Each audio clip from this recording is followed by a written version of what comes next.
جب میں نے اپنے استاد سے بخاری شریف کی حدیث پڑھی تو میں نے عرض کیا کہ استاد جی میرے ذہن میں ایک بات آ رہی ہے۔ کہنے لگی کیا بات آ رہی ہے؟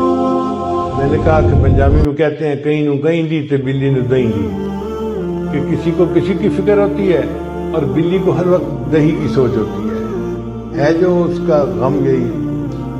تو میں نے کہا استاد جی میں چونکہ ذکر و سلوک کی لائن کا بندہ ہوں نا، تو ہمارے پاس بہت لوگ آتے ہیں، پریشان ہوں، کوئی پڑھنا بتا دیں، بیٹا بیمار پڑھنا بتا دیں، بیوی ناراض پڑھنا بتا دیں، کاروبار اچھا نہیں پڑھنا بتا دیں، تو بہت لوگ پڑھنے کے لیے آتے ہیں۔ تو میرا گمان یہ ہے کہ امام بخاری رحمۃ اللہ نے حدیث 10ویں کی اس لیے بیان کی آخر میں کہ انہوں نے طلباء کو ایک عمل بتا دیا کہ عزیز طلباء اب بخاری شریف تو ختم ہو گئی، اب تم اپنے گھروں کو جاؤ گے اور پریکٹیکل لائف میں تمہارا واسطہ پڑے گا۔ کوئی بندہ جاب کرے گا، کوئی کاروبار کرے گا، کوئی قرضوں میں پھنسے گا، کوئی مشکل میں پھنسے گا، تو پریشان ہو کے کہے گا کہ بھائی میں اب کیا کروں ان حالات کے مسئلوں سے نکلنے کے لیے۔ بچیاں جائیں گی اپنے گھروں میں، ماں باپ ان کے رشتے کر دیں گے، مگر کچھ بچیاں ایسی بھی ہوں گی کہ تعلیم بھی مکمل ہو گئی، شادی کی عمر کو بھی پہنچ گئی، مگر رشتے نہیں آتے۔ اب بچیاں خود تو نہیں کر سکتی، وہ حالات کے اندر بند ہو جاتی ہیں، کر بھی کچھ نہیں سکتے اور نکلنے کا راستہ بھی نظر نہیں آتا۔ تو امام بخاری رحمۃ اللہ نے ان کو عمل بتا دیا کہ اگر تم تسبیح کا ذکر زیادہ کرو گے تو اللہ تعالیٰ تمہیں ان حالات میں سے نکال دیں گے۔ اور اس کی دلیل یہ ہے کہ یونس علیہ السلام ایک پیغمبر تھے جو مچھلی کے پیٹ میں چلے گئے تھے۔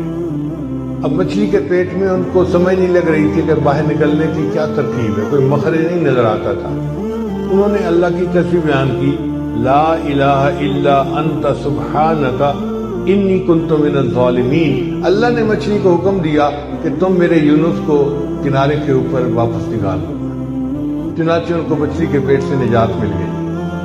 اللہ تعالیٰ قرآن میں فرماتے ہیں فلولا انہ کان من المسبحین، اگر یونس علیہ السلام میری تسبیح بیان کرنے والے نہ ہوتے للبث فی بطنہ الی یوم یبعثون، تو وہ قیامت تک مچھلی کے پیٹ ہی میں رہ جاتے۔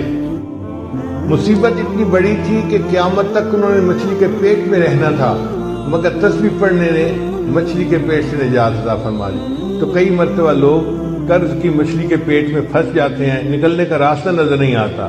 تو امام بخاری نے چاہا کہ عزیز طلباء تمہیں عاملوں کے پاس جانے کی ضرورت نہیں ہے، میں بتا دیتا ہوں اس حدیث 10ویں کو پڑھ لیا کرنا، اللہ تمہیں حالات کی مچھلی کے پیٹ سے نکال دیں گے، اللہ تمہیں قرض کی مچھلی کے پیٹ سے نکال۔ اور یہ تجربہ شدہ بات ہے، آپ کسی مشکل میں پھنسے ہیں، آپ تسبیح کا ذکر کریں، پھر دیکھیں اللہ اس مچھلی کے پیٹ سے کیسے نکال دیتے ہیں۔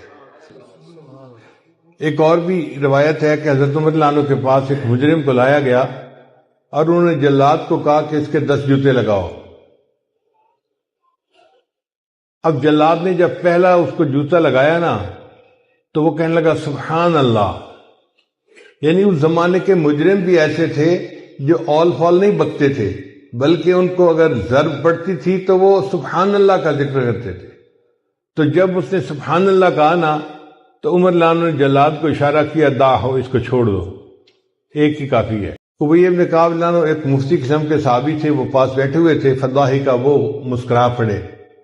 تو عمر رضی اللہ عنہ کو تعجب ہوا، انہوں نے پوچھا میں یدھیکو کا، حضرت آپ مسکرائے کیوں ہیں؟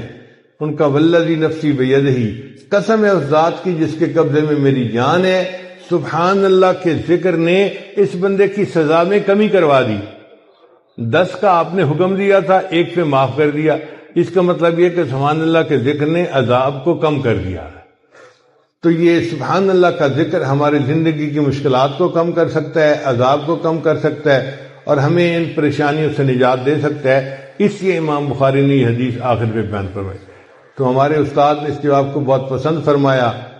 اللہ تعالی ہمیں اپنا ذکر کثرت کے ساتھ کرنے کی توفیق عطا فرمائے، اور مفتی صاحب کے جو مختلف ادارے ہیں اللہ ان کو دن دگنی رات چوگنی ترقی عطا فرمائے، اور ہمیں تقوی و طہارت کے ساتھ اس دین کے کام کو دن رات کرنے کی توفیق عطا فرمائے۔